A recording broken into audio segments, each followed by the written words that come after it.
આજ આપણે આ વિડીયોમાં સફરજન વિશે વાત કરીશું. આમ તો સફરજન લગભગ બધાને પ્રિય હોય છે.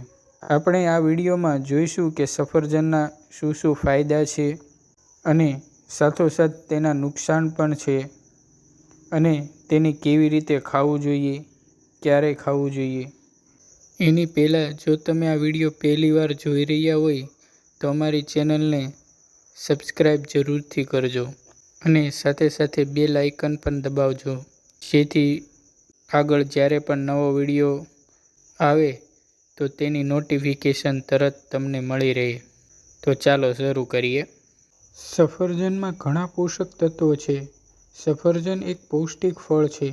તેમાં મહત્વપૂર્ણ મિનરલ્સ, વિટામિન, ફાઇબર અને કાર્બોહાઈડ્રેટ ભરપૂર માત્રામાં હોય છે. તેમાં અનેક પ્રકારના ખનિજો અને વિટામિન્સ હોય છે. સફરજનમાં ભરપૂર માત્રામાં ફાઇબર હોય છે. આનાથી પેટ ઝડપથી ભરાઈ જાય છે અને ભૂખ પણ સંતોષાઈ જાય છે.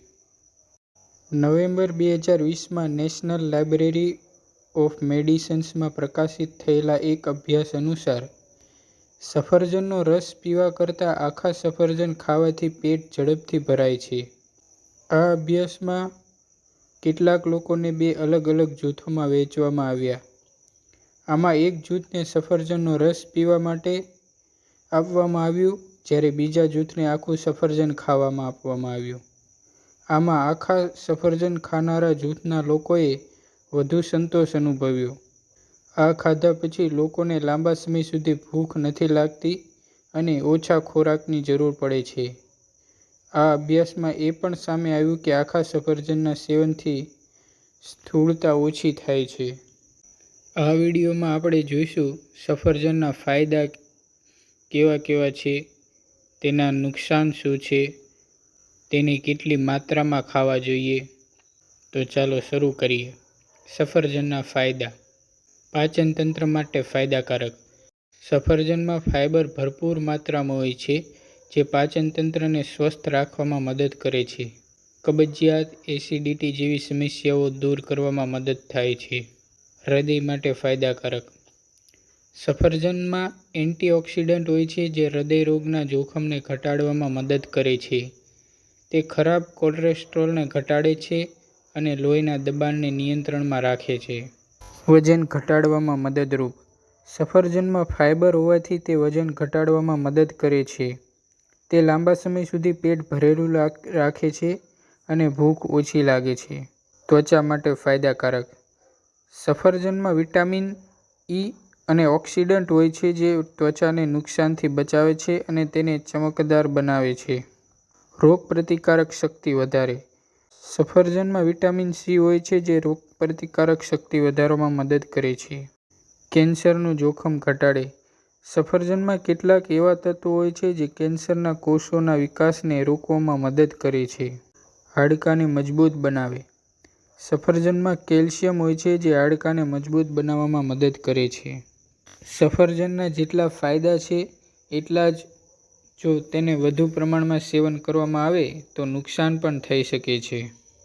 સફરજનના ગેરફાયદા. દાંતની સમસ્યા થાય. સફરજનમાં કુદરતી શર્કર હોય છે જે દાંતને નુકસાન પહોંચાડી શકે છે. ખાસ કરીને જો તમે સફરજન ખાધા પછી મોં કોગળા ન કરો તો દાંત પર એસિડનો અસર થઈ શકે છે અને દાંત ક્ષીણ થઈ શકે છે. પેટમાં એસિડિટી. ખાલી પેટે સફરજન ખાવાથી કેટલાક લોકોને પેટમાં એસિડિટી થઈ શકે છે. એલર્જી.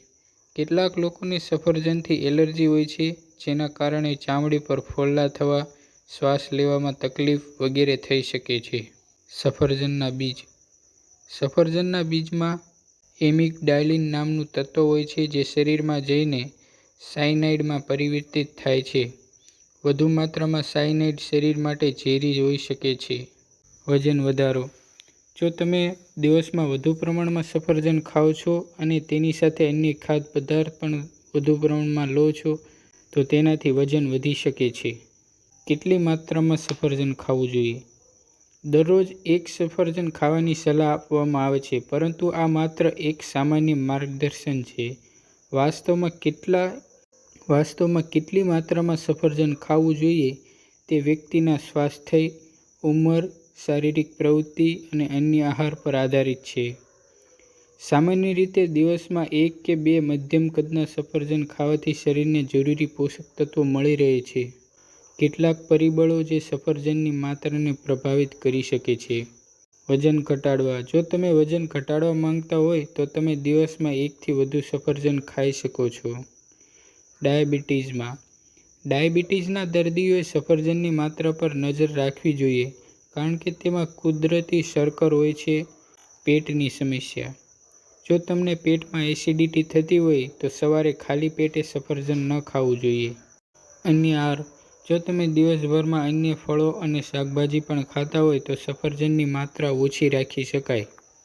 આપણે હવે જોઈએ કે એક મહત્વની વાત. સફરજન ખાવાથી થતા ફાયદા વ્યક્તિના શરીર અને સ્વાસ્થ્ય પર આધારિત હોય છે. જો તમે કોઈ સ્વાસ્થ્ય સંબંધિત સમસ્યા હોય તો ડૉક્ટરની સલાહ લેવી જરૂરી છે. સફરજન ખાતી વખતે ધ્યાનમાં રાખવા જેવી કેટલીક મહત્વની બાબતો. છાલ સહિત ખાવું. સફરજનની છાલમાં સૌથી વધુ ફાઇબર હોય છે. તેથી છાલ સહિત સફરજન ખાવાથી તમને વધુ પોષક તત્વો મળશે.